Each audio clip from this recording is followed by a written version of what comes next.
Hi!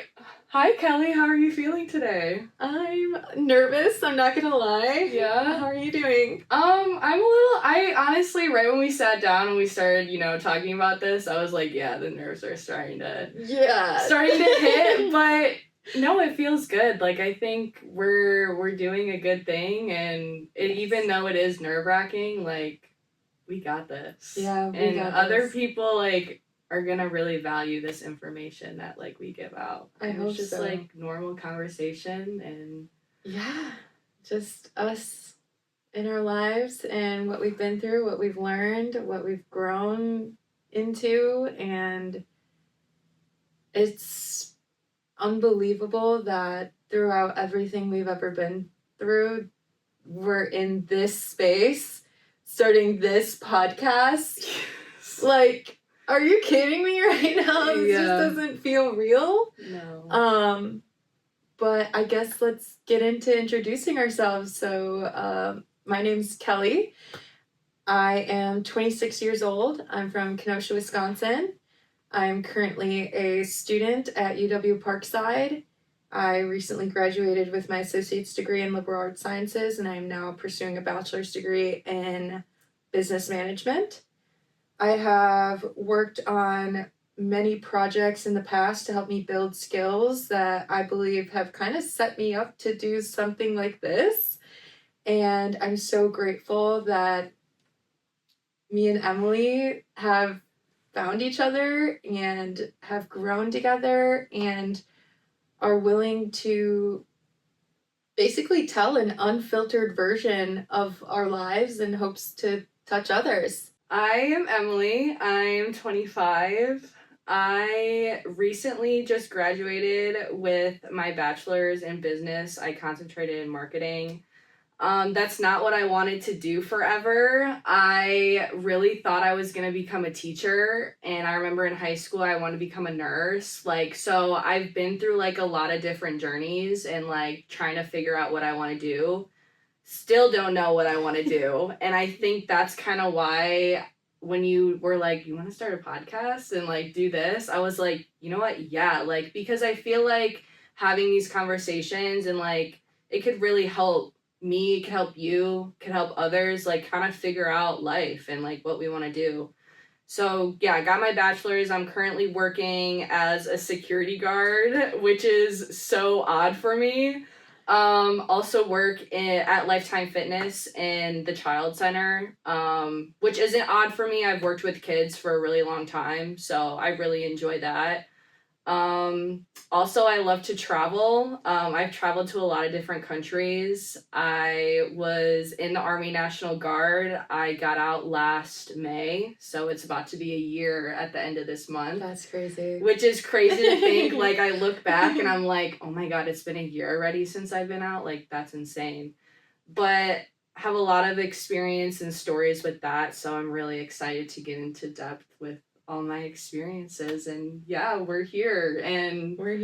I'm honestly really excited. Me too. I'm excited. Obviously still nervous, but yeah, I'm mostly excited and just grateful for the opportunity that we get to do something so meaningful and impactful together. Yeah. But yeah, this is Unfiltered and Evolving. Unfiltered and Evolving. And anyone that's tuning in, thank you so much for listening, and we hope you guys can stick around for a while. And we hope you find some value in the words that we're saying and the conversations that we're having.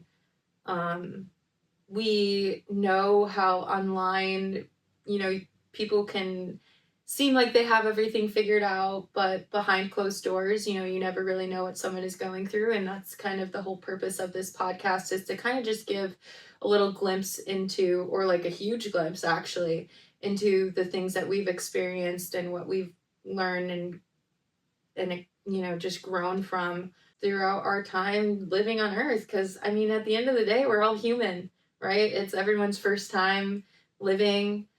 There's no rule book, there's no manual, it's just life. And so Unfiltered and Evolving is a safe space for us to have unfiltered conversations and inspire, hopefully. Yeah, hopefully. I hope so, because our words have meaning. I mean, everyone's words have meaning, and I just think that this is gonna be great, and even whatever happens, like I'm happy that we can have these raw conversations and like Agreed. even like get to know each other. Like we've known each other for a really long time. Yeah, Lynn Not well, kind of. Our story's a little weird because, I mean, I guess I'll get into that, like how we met. Which our parents knew each other before we were even born. Yep. So it's like I say, like, oh, I've known you for a really long time, but like I knew about Kelly. Yes. And through high school, like I think I had opportunities to like hang out with you, but I was in a really weird space in high school. I'm sure you could say the same. Yeah. But I remember the first time I met Kelly is when I went on a trip to Aruba after I finished basic training. And I already went through like the basic training. I did my job training in the military and I came home and I met you, I met your mom, your sister Mara. And yeah, that's pretty much how we met, which was, I want to say, the end of 2019. Yeah, so I was about 19, 20 years old, and you were 18. I was about to turn 19. Yeah, so we were really young. And that was basically the first time that we were really introduced to each other, like officially, where we actually like had conversations with each other and hung out with each other and got to know one another a little bit.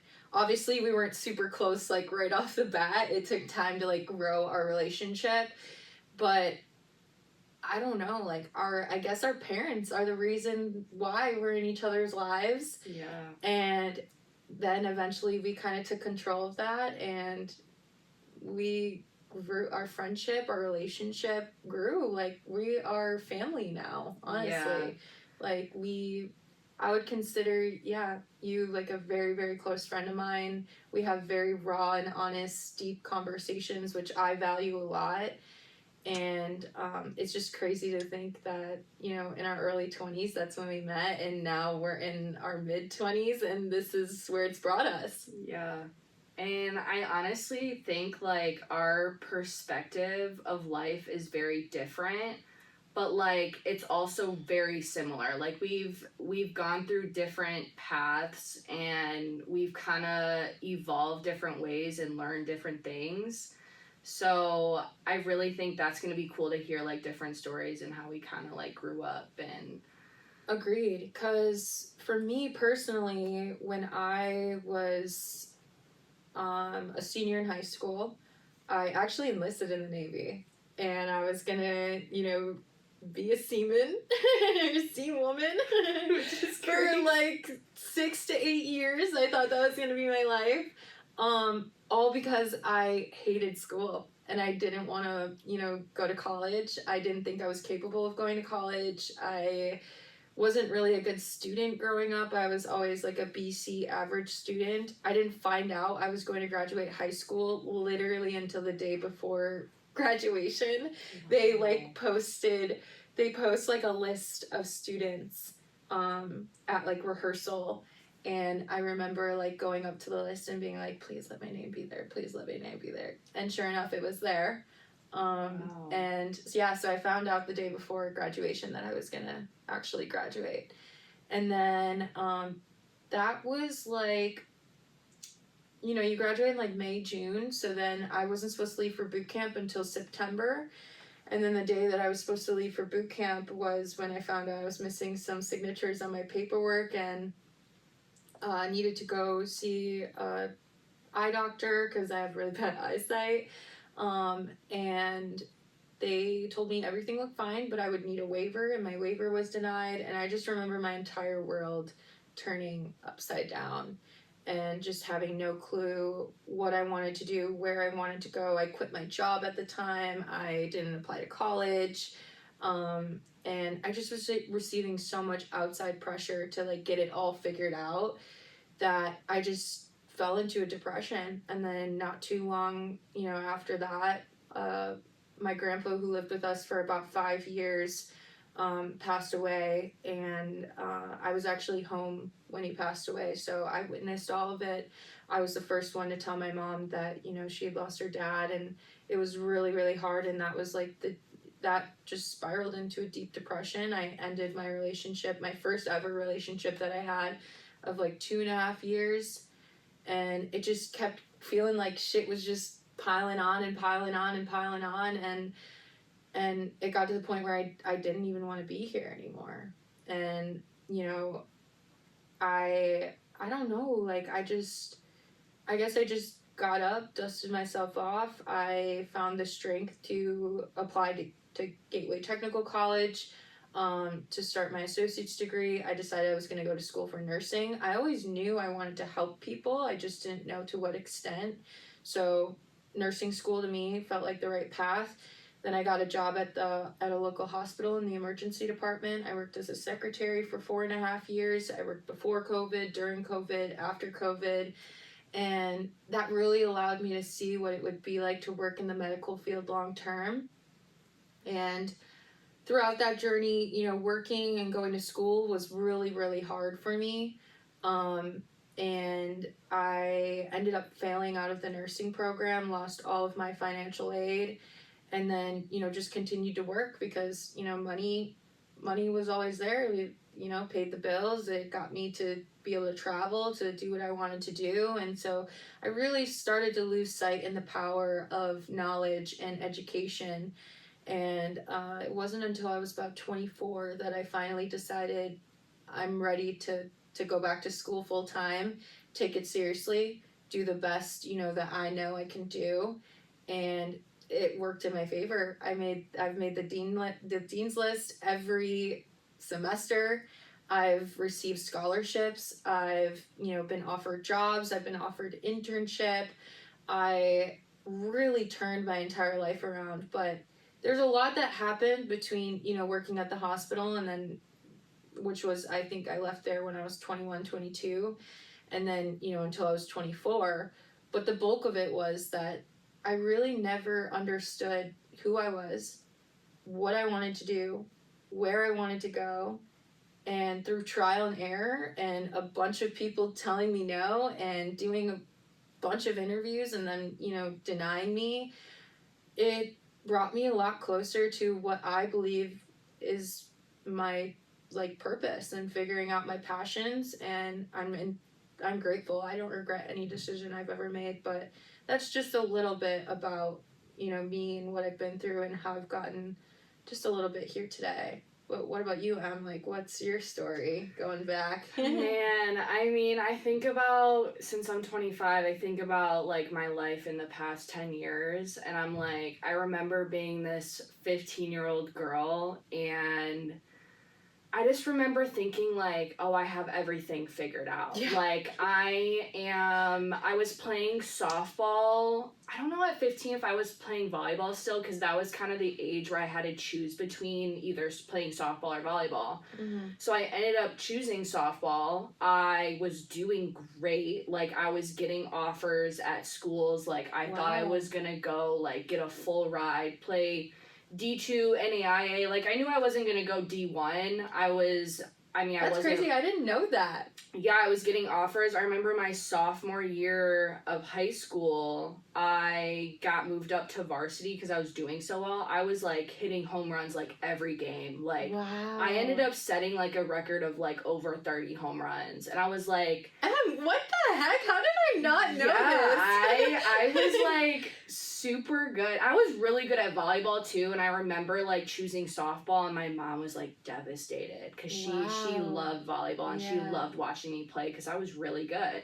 Wow. So yeah, I was always an athlete. Like, I loved that shit, okay? Like, that was my shit. And then, so yeah, I was like, okay, because they were like, oh, what do you want to get your degree in? I was like, oh, nursing. Like, that's kind of what everyone else was doing. That's crazy, because I also didn't know that about you. Yeah, I literally remember, if you go on YouTube and watch, like, my highlights, my softball highlights, mm-hmm. and, like, I remember, like, doing it for college, and they're like, oh, like, what do you want to study? And I'm like, nursing. And I, like, have no idea, like, because I'm like, I don't know what I want to do with my life. I just know I want to play softball.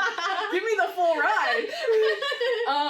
So yeah, I was doing that, and my life took a turn. I mean, when I was 16, my brother passed away, and it's actually his 9-year anniversary today, which is, like, crazy to think about. Yeah. He's been gone for 9 years, but I remember, like it was yesterday, the day he passed away, and, like, my whole life changed, because he passed away young. He was 19. He just graduated high school. He was in his first year of college, and I remember him being like, oh yeah, I'm going to school for engineering. Like, my brother was so smart, and, like, I was kind of the one that was, like, better at sports, and, like, okay, like, that's what I'm gonna use. Like, you got the brains, I got the rest, whatever. So yeah, that happened, and it definitely took a toll on me, because my performance wasn't there, like, my mental wasn't there. So then I was sitting the bench a lot, and because I couldn't perform the way that I used to, or the way that everyone else was, so then my life I had to redirect everything. Wow. And I remember, at the time, one of my best friends, she was joining the Marine Corps, and the only thing I can think of was, like, okay, I'm not getting scholarships for school because I wasn't putting in the work at school, so let me join the military so they can pay for it. Wow. So then I went to the recruiting office, only went to the Army National Guard office, which sometimes I regret, like, not going other places, but at the same time, the people I met in the military, like, I can't even imagine, like, doing anything else. Like, that was what I was supposed to do. Like, I met the people and now, like, my battle buddies are, like, those core people I know are going to be in my life forever. Like, we don't talk all the time, but I'm like, maybe everything happens for a reason. I was supposed to sign those papers to join the military. I did. Since it was the National Guard, I got to come home, and I was, like, that part-time soldier. Went 2 days out of the month and 2 weeks in the summer. Sometimes those days were extended, but I got to do that and then go to school. So then I got my associate's degree at a community college by my house. And then I ended up going to Illinois State because I thought I was going to be an elementary school teacher. Yeah, I remember that. Because I'm like, okay, I love kids. And then, like, during the school, I was like, this is what the schooling is? Like, I didn't think it was going to be like this. And then I remember changing from elementary to middle school, thinking, like, oh, maybe the age difference is going to be different. And still, I was like, no, I don't love this, but I love kids. And I kind of knew that I didn't want to teach in the public school system. Just because, like, I went through public school, like, I feel like there were things that could improve. And, like, I see kids today, and I'm like, wow, like, it's just getting worse. And no offense to, like, anyone out there that their kids are going to public school. Like, some are really good, but there's some that need improvement. And, like, I think COVID really did a number on society, and just how children and people developed throughout it and post. Yeah, honestly.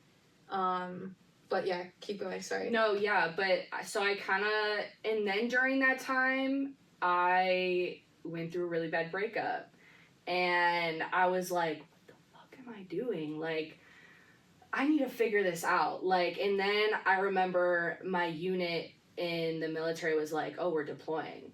And I was like, oh, really? And I had the choice to go because my contract was ending. So they're like, if you want to go on this deployment, you have to extend your contract 6 months.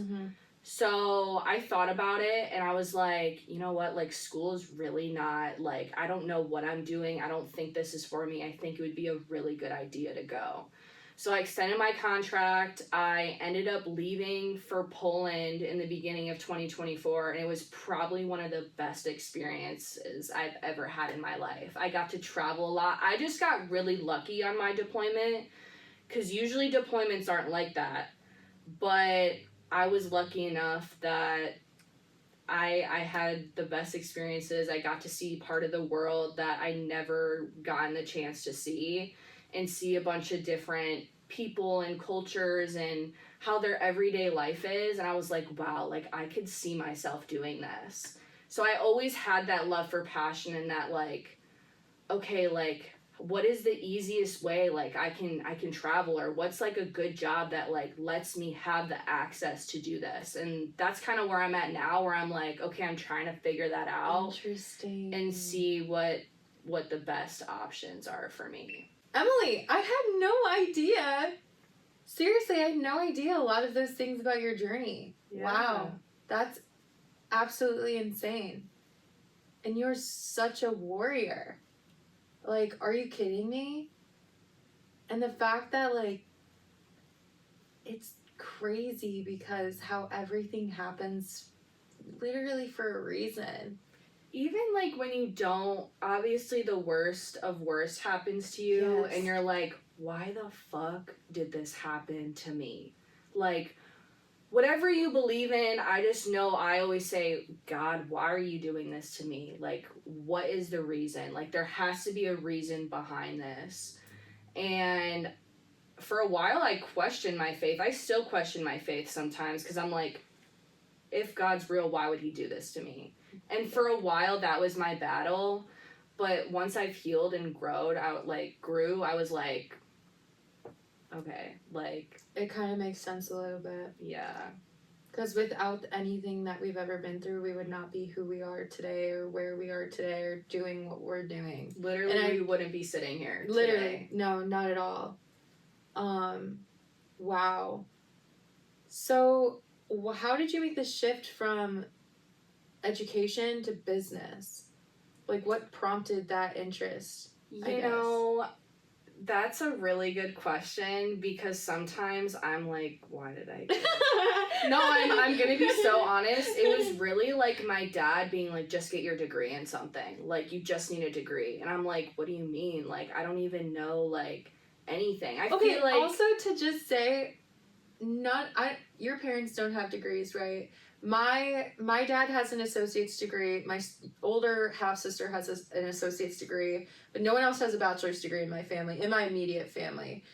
So we're technically first gen. So I think a lot of the pressure to like go to school and get a degree is because, you know, our parents didn't do that and they want more for us, obviously. Mm-hmm. I don't mean to cut you off, but no, I just that was a wanted great no. Yeah.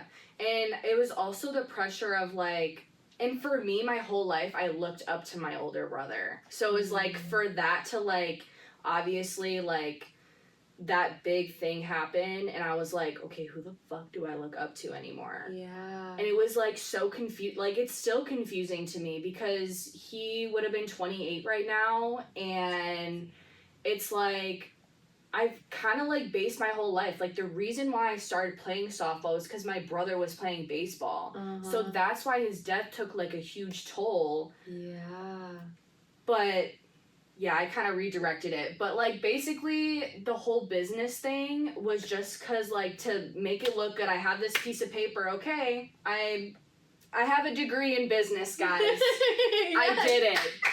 Yeah, you fucking But did. I did online school. Yeah, so you it was did. also like, it was really hard because I know for you, I look at you, what you're doing in school, and I'm like, fuck, like, I wish I could have done that, because like, I didn't apply myself. You really have to apply the education to what you're doing. Yes. And I didn't do that. And I'm still not doing that. I'm doing security, and I'm standing in a corner at a store, like, waiting for someone to steal, or I have to kick someone out. Like, I'm not applying anything that I did in school to my everyday job. Mm-hmm. Right now. At least, yeah. So it's like, even like doing this, like, it's applied a little bit, because even for what the prep we've done and like what we're gonna do after this, like, it's gonna benefit me a lot. 100%.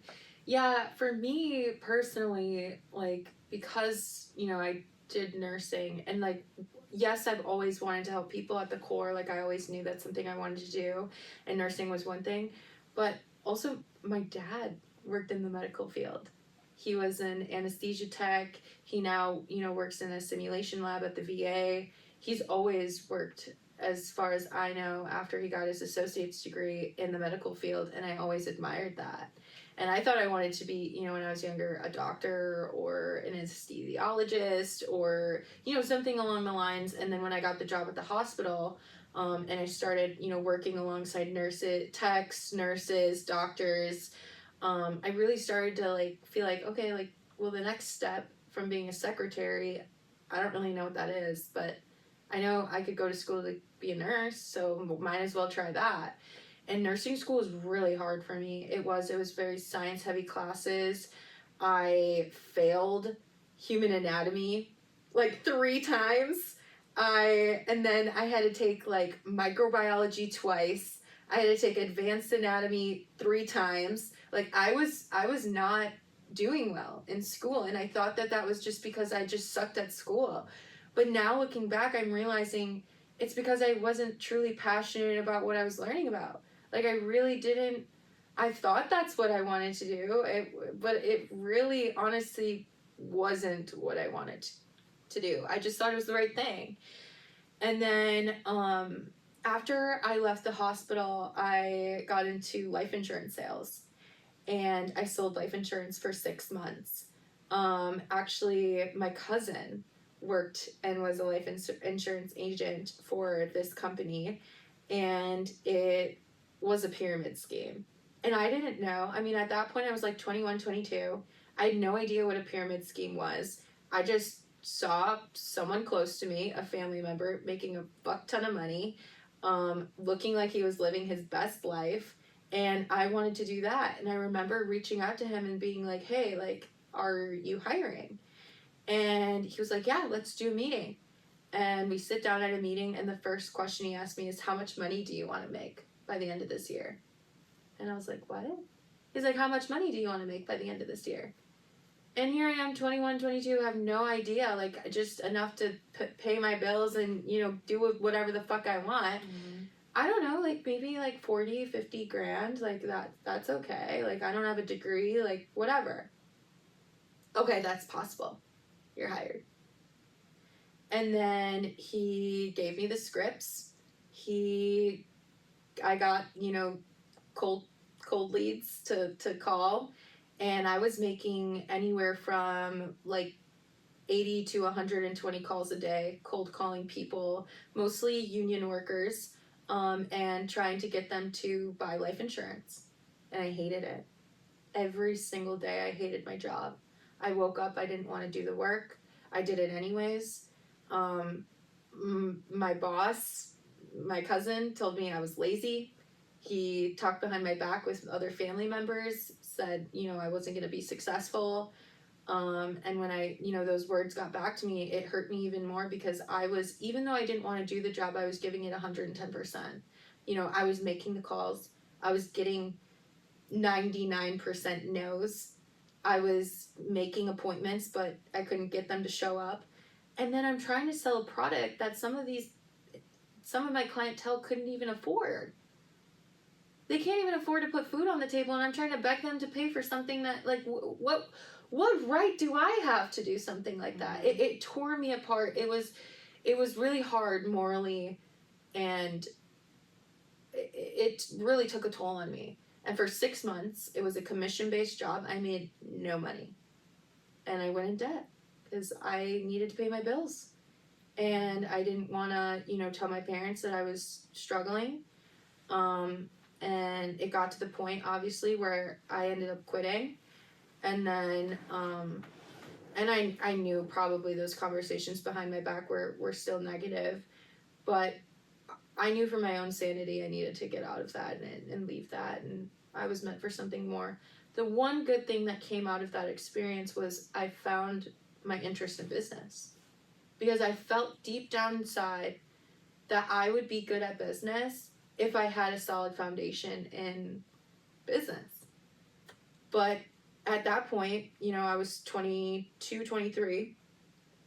I wasn't ready to go back to school. I wasn't ready to dedicate my life to that.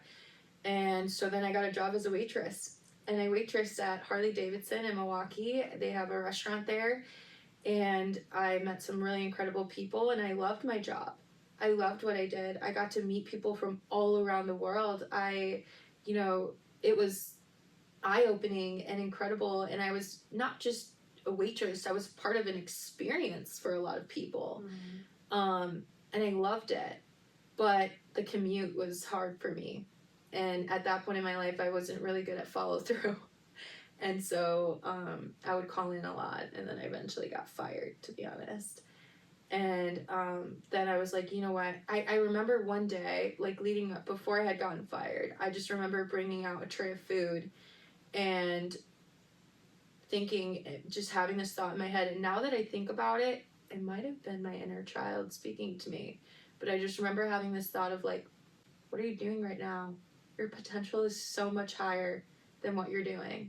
And not to like shit on being a waitress, absolutely not. It's a good job. You can make good money. Like I respect waitresses through and through.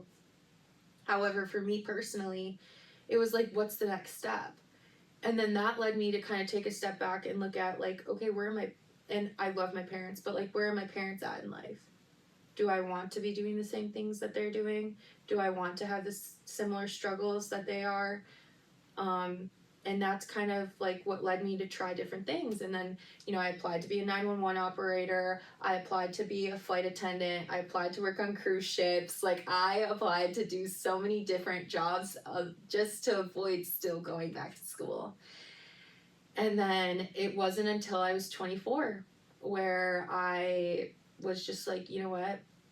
I think I'm ready to go back to school. I know that I've always worked and gone to school, and it's never done anything good for me. Work was always my top priority, and I wanted to shift that and make school a top priority. And I had a meeting with my mom, and I said, hey, I really want to go back to school. I'm going to have to move back home. I'm going to need help financially because I'm not going to work, and I need you to be okay with that. And it was hard at first, like my mom agreed, but even when I did like go back to school and I moved back home, she was like, okay, are you gonna get a job? Are you gonna get a job? And I'm like, Mom, like I thought we talked about like I wanna like do school full time, like I wanna give this my all. And she was like, okay, but you need to get a job. Like I know we said that, but like you need to get a job. So then I worked at like Jerry Smith's, which is a pumpkin patch out here. And I did that in like the fall season for like a month or two, just on the weekends. And I remember how hard it was because I was a full-time student and then I was spending my weekends working. So like trying to balance when I would do homework and stuff. And I was an online student. Like I wasn't doing classes in person. I only had one class in person that was Spanish, but all my other classes were online. And so like I needed to set aside time to like focus on school. And I remember like crying to my mom one day and just being like, Mom, like I know you wanted me to get a job, but it's really, really hard for me to focus on school and work at the same time. Like once the season's over, can we please like reevaluate, me not working? And she was like, yeah, okay. Well then around that time, an opportunity for study abroad came along. And that like I wanted to do that, and I never thought that I would ever have an opportunity to do study abroad just because where my family was financially and just how I was in school, like with not so good grades. And so when I saw that opportunity, I was like, I want to make this work. I want to try. I just want to try. The worst thing, because I had to go through a whole interview process and like it's a whole thing. And I was like, the worst thing they could say is no, right? But fuck it, like let's just try it. You just have to put yourself out there and try. Yeah, and I got accepted, and it was the first ever Spanish immersion study abroad for 2 weeks. I went to Costa Rica, and it really like changed me. I was so scared to go on the trip because I didn't know anyone who was going. I had my one friend Alexa, who we had Spanish 1 class together. And I had convinced her, I was like, Alexa, you should do this. Like, this is going to be great. And she's like, I don't know if I want to do this. And now she looks back, she's like, Kelly, that was the best thing I ever did. And I'm like, see, I told you. So like, I kind of knew Alexa. We weren't super close friends. We would just do study dates together. But everyone else I had never met before. And I don't know about you, but it can be intimidating being around a group of women. It was all women, except for our one advisor, Kyle. Professor Kyle. I love him. Shout out. Shout out, Kyle. You are the reason why I took Spanish seriously, just because he did study abroad growing up. Spanish is not his first language. And he just really changed my perspective that no matter how old you are, you can always learn a new language. You can always immerse yourself in new opportunities, and it's never too late, basically. And so, like, Professor Kyle really helped me. But besides that, it was all women on the trip. And that was scary. Like, we did not know each other at all. And, like, girls can be mean. They can be mean. And it was intimidating. But by the grace of God or the universe or whatever, whoever, we all got along. We all got along. We didn't argue once. Which is a blessing. Yes, like that doesn't happen a lot. No. And we still all talk to this day. And I'm incredibly grateful. But it's just like crazy because, like, had I not decided to go back to school, had Spanish not been a requirement for me to get my degree, I would have never experienced Costa Rica. I would have never seen the potential that I have to learn a new language. I would have never met all of these incredible people. And I would not be going to Mexico in the next couple months to study abroad again for 6 weeks. Like, are you kidding me? Like, that's crazy. When you told me that, I was like, good for you. Because honestly, from experience, like, traveling and, like, learning, like, getting out of the United States, if you're in the United States right now, or just, like, anywhere in general, going out of wherever you're living has to be one of the best experience, because you're like always taught, like, oh, like, you're in this bubble and, like, oh, you're gonna work here and, like, stay here, and that's not how it always is. Like, travel the world, see if you like other places, and learn the language if you want to learn the language, which I highly recommend if you are living in that country to learn their language. But it's like immersing yourself in that environment is one of the best things you can do. And you're gonna be uncomfortable. Yes. It's gonna be uncomfortable. There's gonna be times where you're homesick or you just, don't feel like yourself. But that's where growth happens, is through being uncomfortable and getting through it anyways and showing up every day. But I agree, like, cultural experiences, stepping outside of your comfort zone, going to places you've never been before, outside of a country that you grew up in, can really change your perspective on the world, on society, on just, like, who you are and what you want.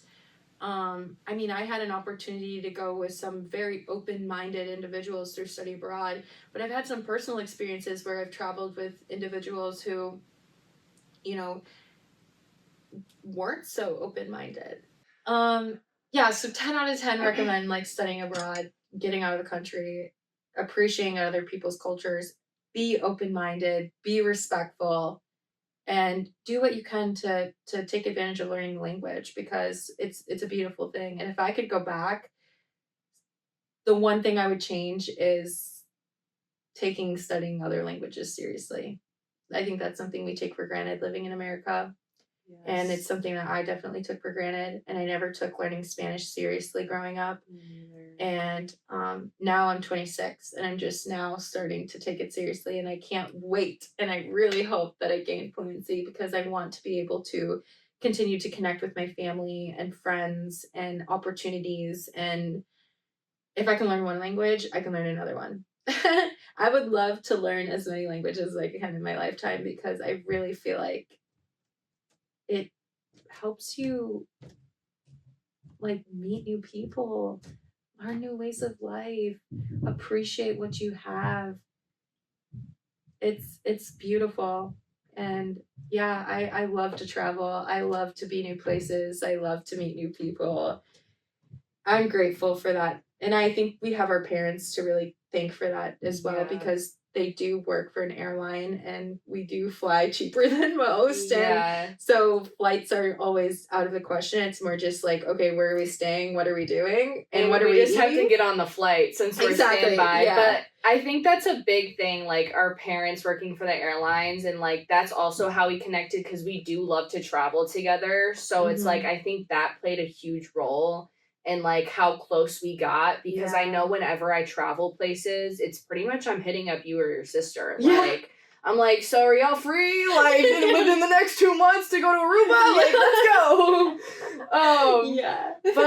But it's just like I'm very blessed that we got to Same. grow up like that because not a lot of people can say that, oh, I've No. been to this many places and I didn't have to pay for a flight. Like, yeah, you're Yeah. paying for basically like the taxes for the flight, but that's nothing compared to the actual ticket you're paying. Yeah. And I will say, like, if you're lost and you're looking for, you know, a job, consider working for an airline. Especially if you love to travel. Yeah, like there are good benefits in doing that. I mean, obviously it's not for everyone. Our parents work in customer service. They are not flight attendants. And they've been doing that for like my mom's been doing it for 30 plus years. Same with both my parents. So I mean they've been there a long time. But if you want to see the world and you don't really know how to make that feasible, consider working for an airline. Just an option. Yeah, especially like if you really love to travel, definitely flight attendant, I would say. I mean, it is really hard to It's get competitive. in. It's competitive now.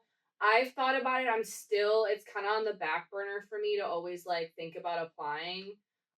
Just cuz I do really want to see the world, but even if you like don't want to deal with people, like customer service, I even know people that work for the ramp that's more like heavy duty work Or cargo. Yeah, stuff like that. There's a lot of different roles. And even I actually connected with someone while I was working security, and she's actually an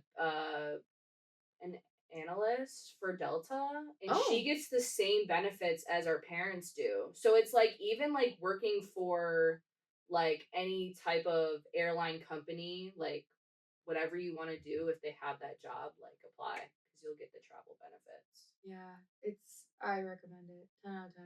Yeah, no, Honestly. it's great. It's great. Yeah. Okay, so we kind of talked about the why a little bit.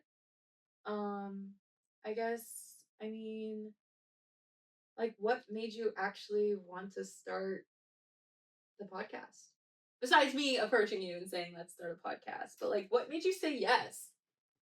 I think because I was really confused. Like, I am still really confused. Like, I don't have my shit together at all. Me neither. And, like, I think that's a big thing. Like, we're saying, like, our experiences, and it's like, oh my gosh, yeah, we got to do so much of this stuff, which is so cool, but I'm still like, I don't know what the fuck I'm doing. Like, Same. And side note, I'm sorry, I have a potty mouth. Like, that's, I swear a lot, so I am very sorry. But this is me unfiltered, okay? Like, and this is me trying to evolve. Hence unfiltered and evolving people. Hello. But no, seriously, like I am really confused, and I just feel like having these raw conversations can kind of just like open my mind to new possibilities and that I can do it because like I feel like I know I had an interview this week and you're like you can do it like but I always second guess myself whenever something really important happens in my life. I freeze, I freak out, I have anxiety because I'm like, do I deserve this? Like, is this meant for me? Like, I have no idea, but I remember this, you always installed it in my head that rejection is redirection. Yes. And like what's not meant for you is not going to happen. Like so all those times that like I remember I applied to be an air marshal last year. Yeah, that's crazy. Which is crazy. And now look at me, I have fucking pink hair and I'm like I look back and I'm like what? Like I can't even see myself being an air marshal. But like it's those things that okay, I really thought that's what I was gonna do, and like that was gonna be my career, and like that not happening was like, oh, like no, thank you. It's Like, like process of elimination in a way, but you don't really realize that because you're just like we're just living life, right? Day by day. Like we're just trying to figure it out. So like one day you had an idea to do air marshal and then now, obviously that didn't work out and you look back at it and you're like, yeah, I wasn't meant to do that. I mean, same thing with me in the Navy. It was like I one day I was like, yeah, I'm going to enlist in the Navy and I'm going to do this for 6 to 8 years. And I look back and I'm like, what the F was I thinking? Like me in the military? Are you kidding me? Like, oh, first on a ship, let alone we did a cruise. What was it last year in January? That was my yeah. first time ever on a ship in the middle of the ocean. I was shitting bricks. Like I was so scared the entire time. Why on God's green earth would I think me being in the Navy would be a good idea?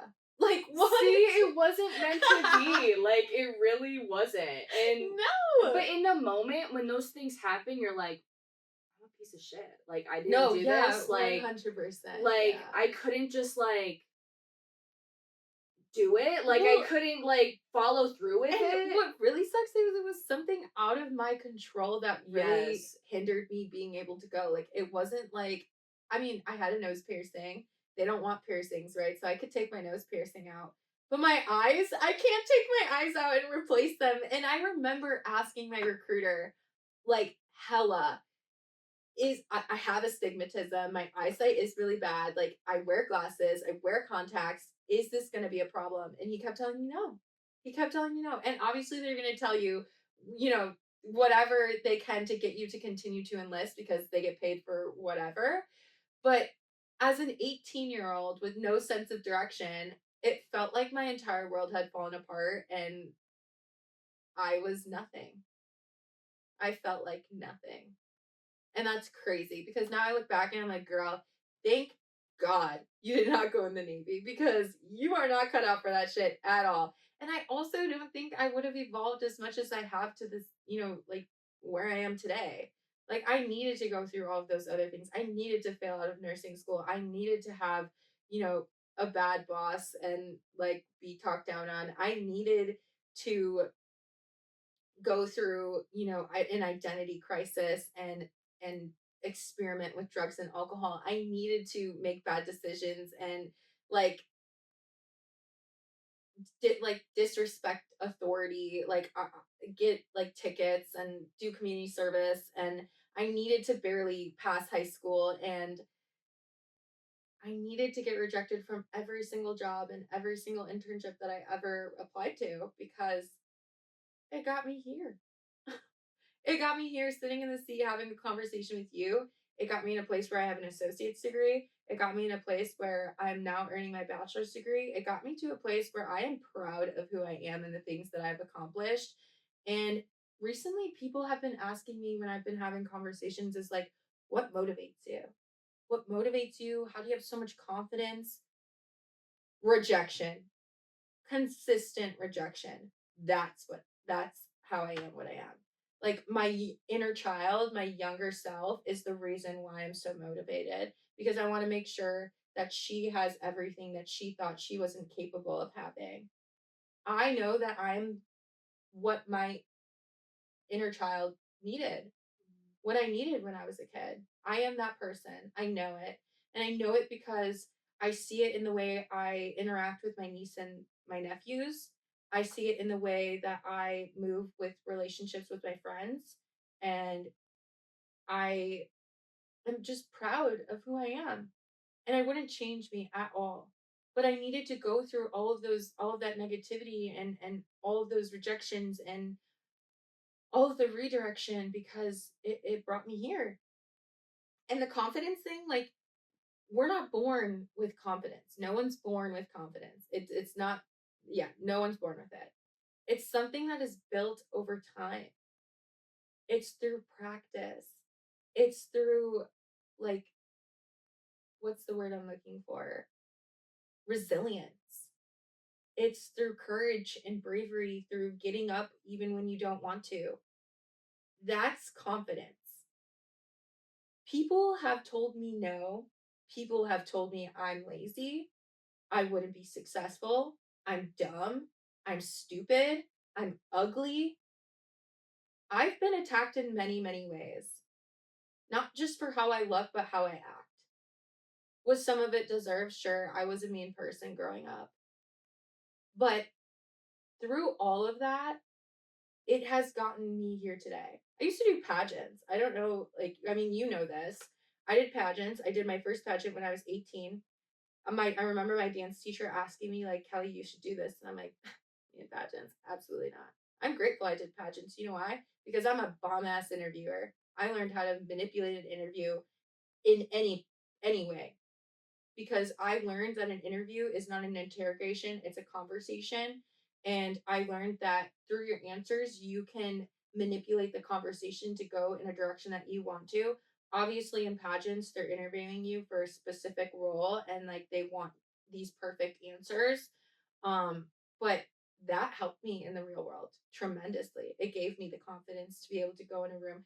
In pageants, they can ask you anything about who you are, what you believe in, what you're gonna do, anything, world peace, like literally anything. An interview for a job is so specific.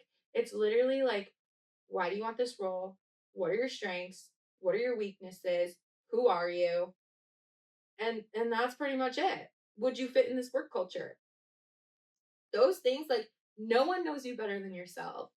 If I can walk into a pageant interview and feel confident being asked a million questions under the sun about anything, I can go into a job interview and answer 5 questions about that specific job. Like, I'm so grateful for that experience. I never placed, I never won, but I learned so much. And I found out that I love public speaking and it helped me with my public speaking skills. Were there times where I didn't place or didn't win where I was like really down on myself? Of course. But I went back and I competed again. This last time that I competed, I just decided, it's not for me anymore. I think my life is going in a different direction. But I think I've learned all that I could doing pageants and it's helped me a lot. And confidence is just something that no one's born with. It's built over time. Seriously. And your mind, like our minds are such powerful tools. I grew up in a toxic environment. I've been in toxic relationships. I've made poor choices. I didn't know what boundaries were growing up. And I just thought my childhood was normal for the longest time until I went to therapy. But if you have ever been in a toxic relationship, if you can have these love goggles on and like no excuse could ever like change how much you love your partner, your mind is doing that. So why can't we switch our minds around and make them think the opposite? The good things, the positive, instead of letting yourself think like I'm dumb, I'm stupid, I can't do this, I can't do that, I'm not capable, all of these negative thoughts. Start feeding yourself positive ones. I can do this. I believe in myself. I can do anything I set my mind to. Today's a great day to have a good day. And at first, you're not going to believe those things. You're not. It's going to sound like just words that you're saying. But if you say it enough to yourself, you will condition your mind to really like believe it. And then you just are those things. When I was going through a really hard time back when I was 19, 20, I remember I wrote on sticky notes a bunch of affirmations, positive affirmations. And I had them stuck on the walls all over my room every day. And I would look at them every day on the mirror, on the walls, in the bathroom, every day. And it sounds ridiculous and it probably looks, a little crazy, but it helped me a lot. It helped my mindset make that shift. And that would be my advice to anyone who's struggling with a negative mindset is write down positive affirmations. Put them on sticky notes, put them up around your house, everywhere where you see them, where you would see them. Maybe put them in your car on the visor. So when you put it down, it's like, you are capable. Believe in yourself. You can do this. Because if you condition yourself and you say it enough, seriously, you will believe it. And I guess that's where my confidence comes from. It's just reconditioning my brain. We are not the room that we grew up in. We are not like the environment that we grow up in shapes us to a certain extent.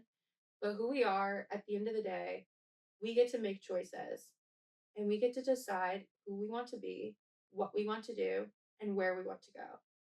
Period, point blank. Everyone's going to have an opinion no matter what. But it's up to us to get us to where we want to go. And so I guess I'm really grateful for my inner child. I'm grateful for therapy. I'm grateful for my friends, my parents, my mistakes, everything. Because it's brought me here to have a raw, honest conversation with you, to be able to speak the truth, to own up to what I've done. I always say, like, I think this, like, people would have a hard time canceling me because I own up to my shit. I have no problem taking accountability for my actions. Me too. I was a bully growing up. I was a terrible person. I said terrible things. I treated people very badly with disrespect, and I was a bully. But no, no but. Period. I was those things. Today, I am not. I have changed. I've learned, I've grown, I've reflected, and I am who I am. And I get to decide whether or not, what triggers me, what doesn't trigger me, how I want to move forward, what I want to do. And I just want to be a good person. I just want to treat people, thank you. I just want to treat people with kindness and I want to help people.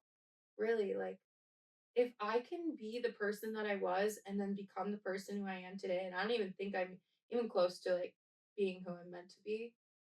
But if I can do that, I truly believe anyone can do that. And I think I tell you that, Emily. Like, I know. I mean, you're a huge reason, like, because I don't have that confidence. When I think of confidence, I think of Kelly Benitez. Stop. No, I'm serious. Like, especially recently, like, about all these job interviews, I've just been so confused. And, like, your words always inspire me. And I feel like that's also why I wanted to do this podcast with you, is because, like, you are inspiring. Your journey is very inspiring. Like your words, like you always know what to say.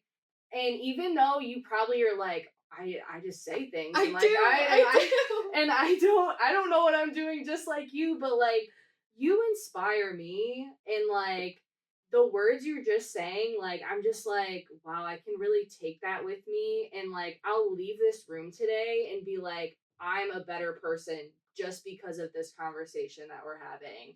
And I think that's a big reason why why I want to do this podcast, because it's like I think we can inspire others too. And I think like our words matter and they can matter to other people. And this was really uncomfortable for us at first. I feel like a little more comfortable now, but it's Same. like I think this is gonna be very good. And it's if let's say this is like we get like 5 viewers, I don't care. I got something out of it. Same. And that's all I care about. Like not all I care about. I wanna help other people, but it's like if we can help change the world, like Just a little bit. just a Just little, bit. let's do it. Yeah. And it's like I know you mentioned like I feel like we've had very opposite lives in a way, because I know your childhood was much different than mine, but like my childhood, like when I think about my childhood, I'm like, wow, I want to go back, because like I just had like this I just remember being so happy,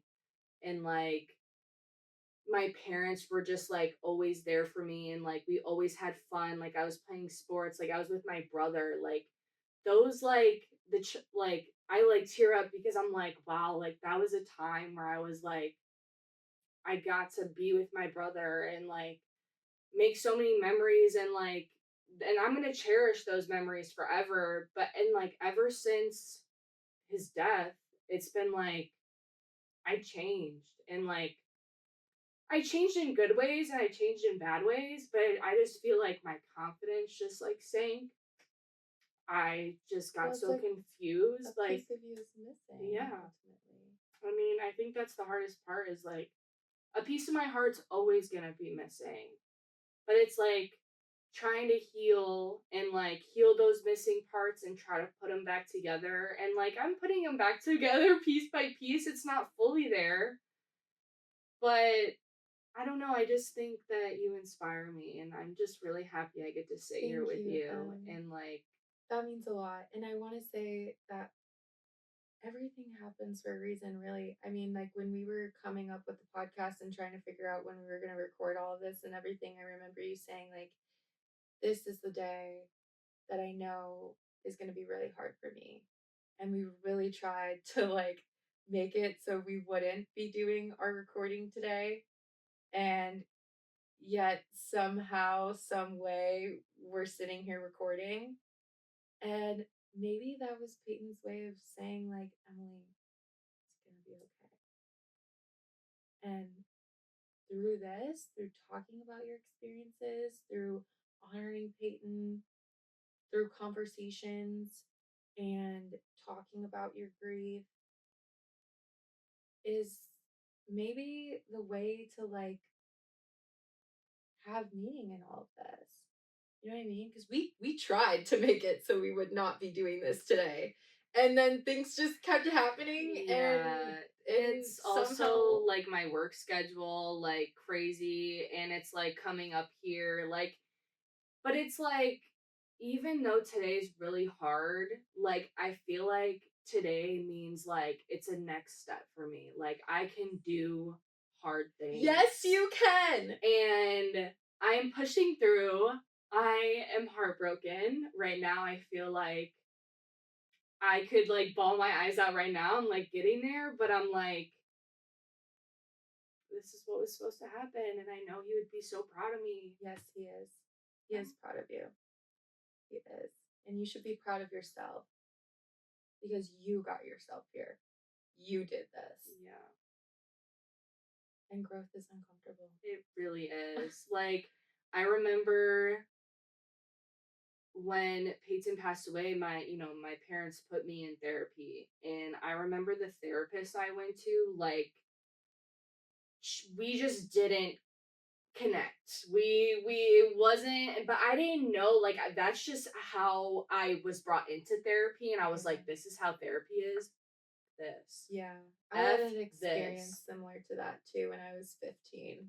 And it was like, okay, I told my parents, no, like, this is absolutely, I'm not doing this. Well, did they even explain what therapy was or like what it was gonna be or anything? Okay, No. same. They just threw us into it and was like, go. Something's wrong with you, go. Yeah. And I remember the first time it was me and both of my parents, and anyone that knows me knows my parents are divorced, but like we grew up all in the same house and they were really good friends. But like sitting there with like, we're all like shattered into pieces and like the room's so quiet, and I'm looking at them like, are they gonna say something? Like, what is going on? And then the therapist is just saying some random, and I'm just like, this is BS. Like, why am I sitting here right now? Yeah. Like, nothing that you are going to say to me right now is going to make anything better. He's gone. He's not here anymore. You're not going to bring him back. And I think I didn't go to therapy anymore. I started doing drugs. I started drinking alcohol, and I was like, wow, this is way better. Like, yes, stuff your feelings and feel so much better. Yes. You don't have to deal with them. Let me get high as fuck and not think about anything that's going on. Yep. Oh, my brother likes smoking weed. Let me smoke weed. That makes me think, like, it makes me like obviously not think about him, but like do things that I'm like, oh, he loved doing this, so like let's do it. Let's go full Snoop Dogg in this bitch. Oh my Like, God. I'm so serious. Like, and that was like, he passed away the end of my sophomore year. My full junior year of high school, I was probably stoned 24/7. Wow. Like, I would bring my pen to school, go to the bathroom, hit that bitch, be cooling for the whole class. Then class ended, go to the bathroom, hit the Benjamin again. Let's just get high as fuck. And my grade, like, that's what I'm saying. Like, my performance in softball went down. My grades were Yeah. not there. I was like Yeah. getting C's and I used to get A's. I used to read, I used to do all this stuff, and I just stopped doing it because I was like, oh, drugs and alcohol are the answer. Drugs and alcohol are an escape from reality. They help you stuff your feelings down and enter an alternate universe, essentially. I mean, I also learned that the hard way. And I had to learn that, like, it's something you become dependent on when you're not taught how to deal with your thoughts, feelings, and emotions. And it's important to get the tools and resources to help you navigate that and realize that you can live life sober and that you will be okay. But that's a whole process. And when you're 15, 16 years old, you don't know those things. I only learned that because I went to therapy. And like, being sober is a scary thought. It really is, because what do you mean after all of these years of experimenting and pushing down my feelings that now I have to experience life sober? What? Not only that, but if you go to therapy and you're not ready to be honest with yourself about what you're feeling or why you're feeling it or what happened to you, it's not going to work. It's not. You have to be honest with yourself. You have to be able to identify your feelings. And if you don't know what feelings are, you don't know what emotions are, I mean, obviously, your therapist will help you figure that out and navigate those things. But the first step is being honest and just being able to admit that you're feeling a certain way or you experience something. And even that is hard. Like, accountability, like when you go through the 9 step, I have not been through, AA or NA or anything, but I do know the first step is accountability. And with accountability, they don't say it, but it's honesty. You have to be able to say, hi, my name is Kelly, and I'm an alcoholic. And I also smoke weed. And I've been smoking weed since I was 12, 13 years old. And I started abusing alcohol when I was 21. And that's accountability and that's honesty and that's hard to admit. But that's how therapy works. Mm, So if you're forced to go to therapy, it's not going to work because you're not ready to be honest. no. Therapy didn't work for me until I was 24 years old, and I knew that my life was changing. I was going to be moving back home. I was going to be going to school full time. And that's when I was like, there's a lot of change happening. And although I'm doing fine in my mind right now, I know soon my mind is going to be spiraling. And I need someone to talk to who's neutral. But I need to be able to admit that and be honest with myself and say what I'm feeling. And that's the only reason why therapy worked for me, was because I was honest. And that's all you can do is be honest. Yeah, and for me, when I went back to therapy last year, I was 24 as well. Um, I was just in this like denial that like, oh, I don't need help. Mm-hmm. Like, or like I'm perfectly fine the way I am. Honestly, today, so blessed.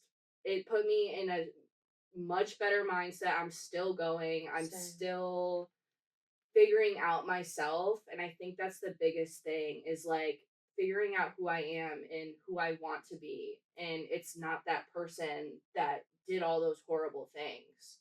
And people make mistakes, and sometimes they're really bad mistakes, but sometimes you have to go through those things to be like, okay, let's reevaluate. Let's focus on me, Mm-hmm. and we'll worry about everything else when it comes. 100%. I agree. Yeah. So I think in all of this, I mean, the reason why we're doing Unfiltered and Evolving is really for ourselves and for our own healing, but also giving other people who may be in similar situations or have gone through similar things or have felt similar feelings, don't feel alone. Because that's the biggest thing is like you go through these life experiences and at the end of the day, you feel alone. But we're not. No one is. Even if it feels like that, we are not alone. And through this conversation, just speaking with you, I know me and you have parallels. And I can't imagine and I cannot wait to hear what people have to say after hearing what we've been through and where they're at and what they're feeling. But I think that's the whole reason is no one's alone. We're just unfiltered and evolving. We are. And that's okay. Yeah. And we don't have all the answers. We're not perfect. There's no such thing as perfect. Everyone makes mistakes. Rejection is redirection. When one door closes, another door opens.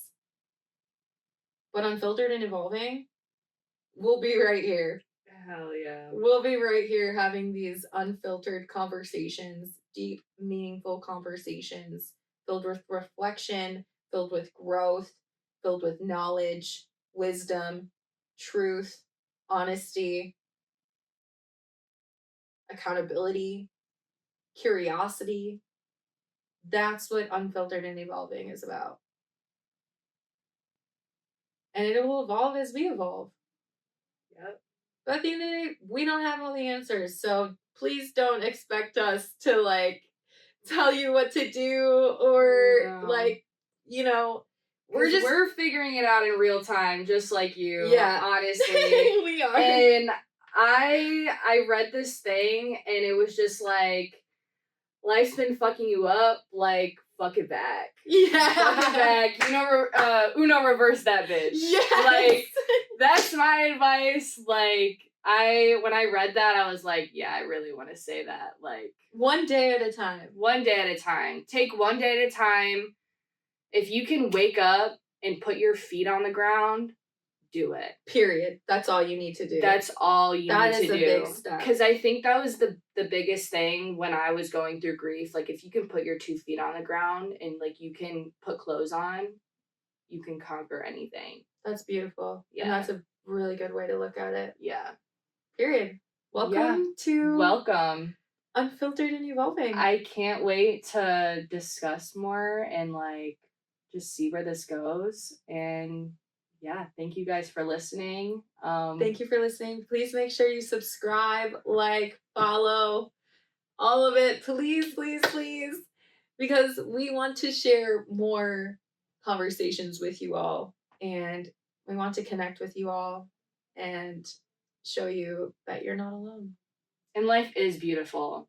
If you just have to look at it that way, life is really beautiful. It is. It's a blessing. Every day is a blessing. Thank you. Peace.